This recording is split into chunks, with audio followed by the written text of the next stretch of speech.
ఇస్తే ఆయన దయ, ఇవ్వకపోతే ఆయన అక్కర దయ, ఇంకంతే.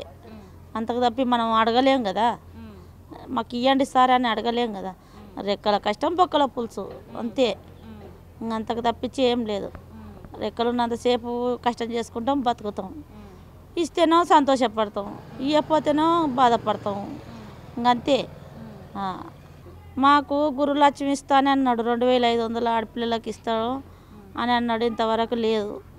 మళ్ళీ ఇస్తేనేమో మా అన్న ఇచ్చిండని తలుచుకుంటాం, ఇవ్వకపోతేనో మా దురదృష్టం, ఇంకంతే. అవి రైతు బంధు పడతలేవు, ఏం పడతలేవు. అప్పులు తెచ్చుకుంటున్నాం, పిండి సంచులు చేసుకుంటున్నాం, పంట పండించుకుంటున్నాం. ఆ పంట పండితేనేమో అప్పు తీరుతుంది, లేకపోతే మీన పడుతుంది, ఇంకంతే. నిరుడు ఎట్లుండే కానీ ఆయన రైతు బంధు వేస్తున్నాయి కాబట్టి రైతు బంధు తోటి పంట నడుపుకున్నాం అనమాట. ఇప్పుడు రైతు బంధులుగా పడతలేవు, అప్పులు తెచ్చుకుంటున్నాం. ఇంకా రైతు బంధు వేస్తే మంచిదే అవుతుంది, తలుచుకుంటాం ఆయనలాగా.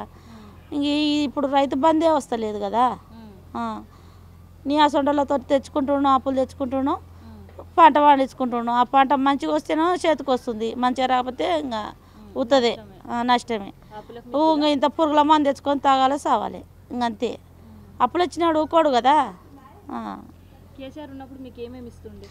రైతు బంధు పడుతుండే, పింఛన్ ఇస్తుండ్రి, బతుకమ్మకు ఏదో ఆయనకు దోషింది ఆయన చేస్తుండే ఆడపిల్లలకి. మళ్ళీ ఈసారు ఆడపిల్లలకు ఏం చేయలేదు ఇంతవరకు. మళ్ళీ చేసేది ముందర తర్వాత ఉందో లేదో తెలియదు, ఇంకంతే. ఈయనొస్తలేదమ్మా, చెప్తున్నాం కదా. మాకే చూడబుద్ధి అయితే లేదు. ఇటుకెళ్ళి సందడి ఉంటుండే.